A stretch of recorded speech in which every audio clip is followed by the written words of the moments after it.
So here's something that might be considered a big change for Transformers. Hasbro.com did a big announcement today, and their CEO, Brian Goldner, did a statement announcing that removing plastic from our products is the latest advancement in our more than decade-long journey to create a more sustainable future for our business and our world. So it looks like Hasbro is going to be trying to phase out plastic out of all their products by the year 2020. They'll be starting it, and hopefully by 2022, everything will be phased out. Now, what they mean by that is mostly just plastics in their shipping of their products. Transformers aren't going to be being made of paper anytime soon, but it's just more for all the waste that exists in terms of paper. Now, the funny thing about this is they go on to talk about how like they want to eliminate stuff like poly bags, elastic bands, shrink wrap, window sheets, which are like the pretty much when you have a box transformer, it just has a piece of clear plastic that just shows the window, blister packs, pretty much the goal to eliminate all of that stuff. What's very interesting about this is Hasbro has kind of had a weird history with that in that they've had different kinds of ways that they've packaged different price points of Transformers, how they use more plastic or less plastic. I like to say like the Armada era was probably, with no offense to Armada, but it was probably the most wasteful in terms of plastic and everything.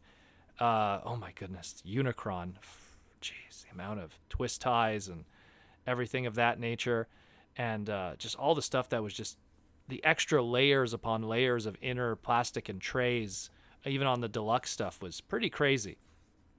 But that being said, this isn't something that's unique to Transformers, because to give a really good idea of what probably Hasbro wants to achieve for the future has already existed for the longest time on the Japanese side of things in Transformers. More specifically, if you want to see something even more recent, look no later than, let's say, the Japanese boxes for Armada or that of the Japanese boxes of Energon, aka Micron Legend and Superlink, where everything was, regardless of the price point, except for, let's say, that of the mini-cons, deluxes and above, they all came in these, like, we'll call it a blind box kind of packaging, where the figure came in a box. You couldn't see the toy itself, but it was properly advertised on the outside, everything like that.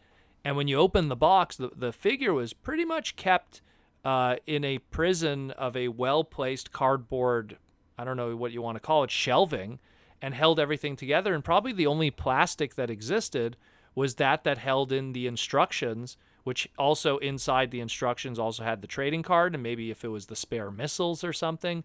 So the only little piece of poly bag that existed at that point was probably just for holding the instructions and the missiles.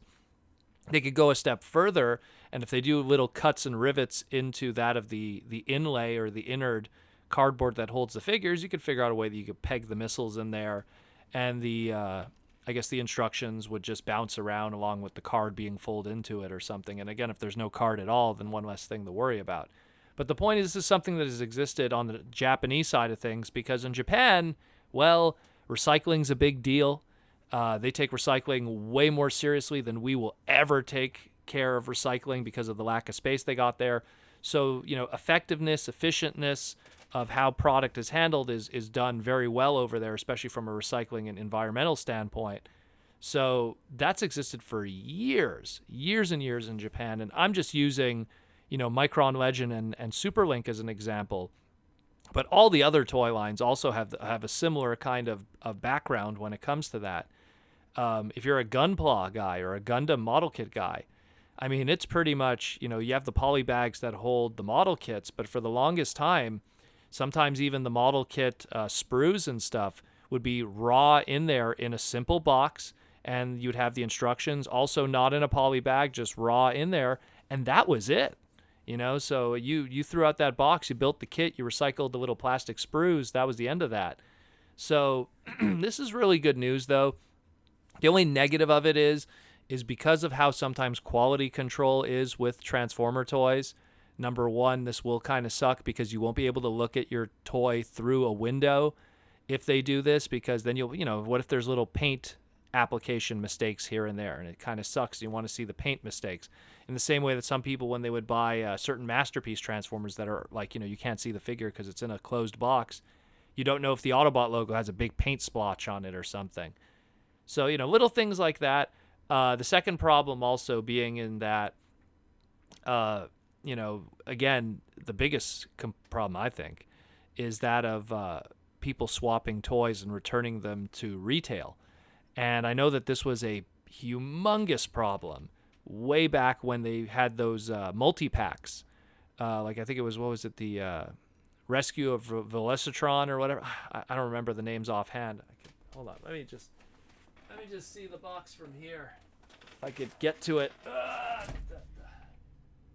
can't see it very well. I have them all like lined up next to my BotCon boxes, but I can't see the names of them. But yeah, so like even those multi-packs from Titan's Return and stuff, there was a lot of reports of people, they'd buy it and then they opened it and they noticed that it was a return, and someone just swapped out all the figures with crappy little figures in it and stuff. And so that's going to be a big problem, where you're going to be buying a figure in store, and then when you get home and open it, and lo and behold, someone swapped it out with something. And swapping has been a big problem, not just in Transformers, but most toy lines, where you got those scumbags that essentially buy product and then swap it out with something, from the dollar store. And, they bank on a Walmart or Toys R Us employee that has no idea what the product looks like, even though it's right there on the packaging. It gets returned. They go, oh, it's still sealed, everything's fine and dandy. And then they put it back on the shelves at full price. You go to buy it, you bring it home, you open it, and lovely.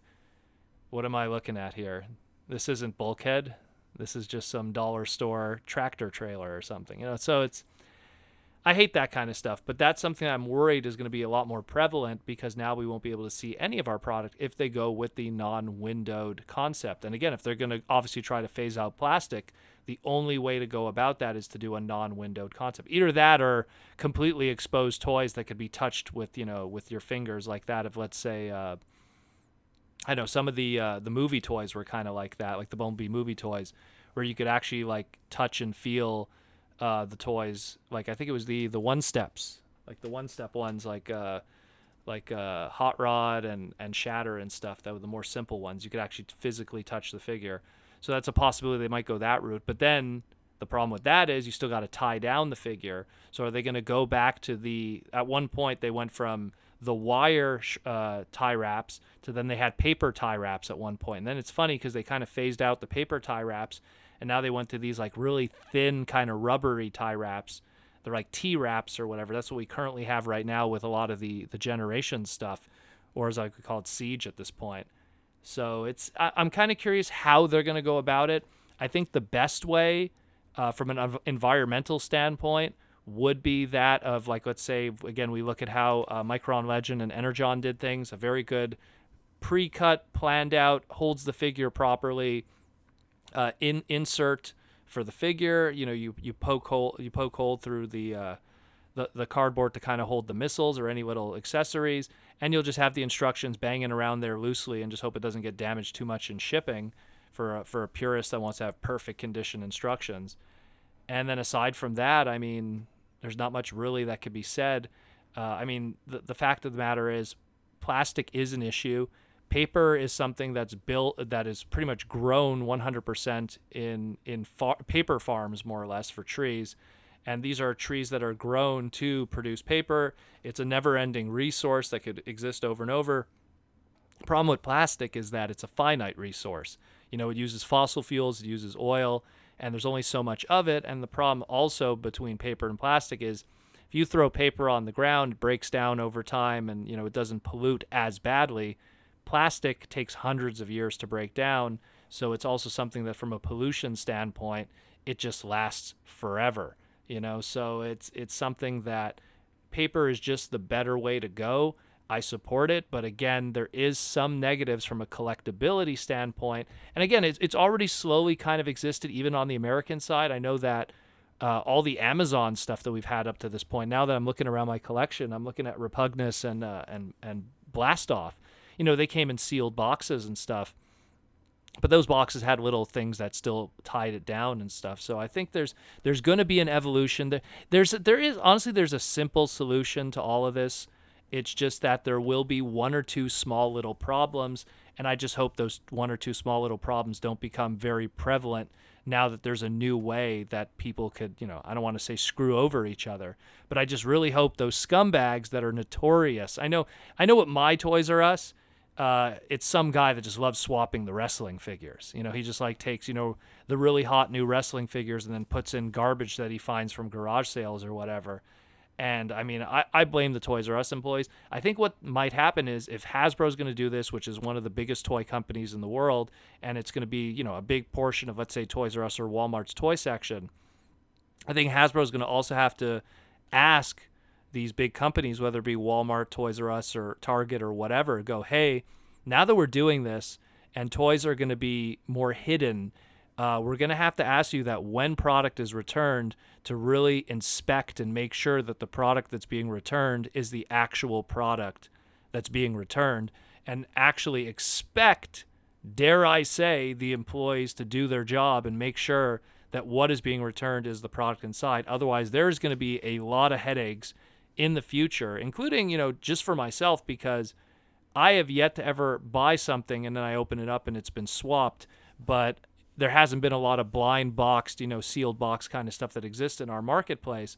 But I have been many times to stores where, I mean, one of the best examples was Energon Scorponok, and inside it was a first Beast Wars Optimus Primal, or what was another one?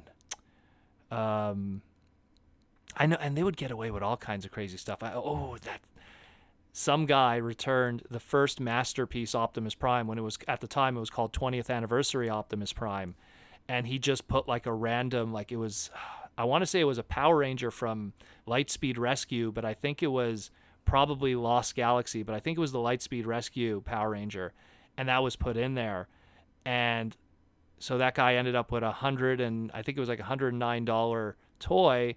And then he put in like something he obviously found from a garage sale for like maybe like, $10, and then returned it. And the guys at Toys R Us, guilty as they, it's just as much the fault of Toys R Us as the scumbags who do it.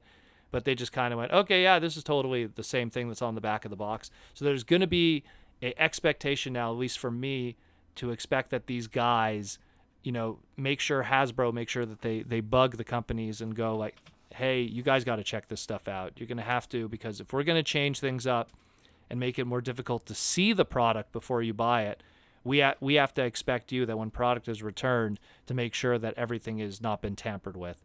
And I know this is going to affect other people in different areas, whether it be the Magic the Gathering community and how they seal their product to make sure it's not tampered with. And same thing with, let's say, Star Wars or anything else. This is going to affect all other toy collectors and card collectors and anything else Hasbro deals with. But from the Transformer side of things, this is how it affects us currently.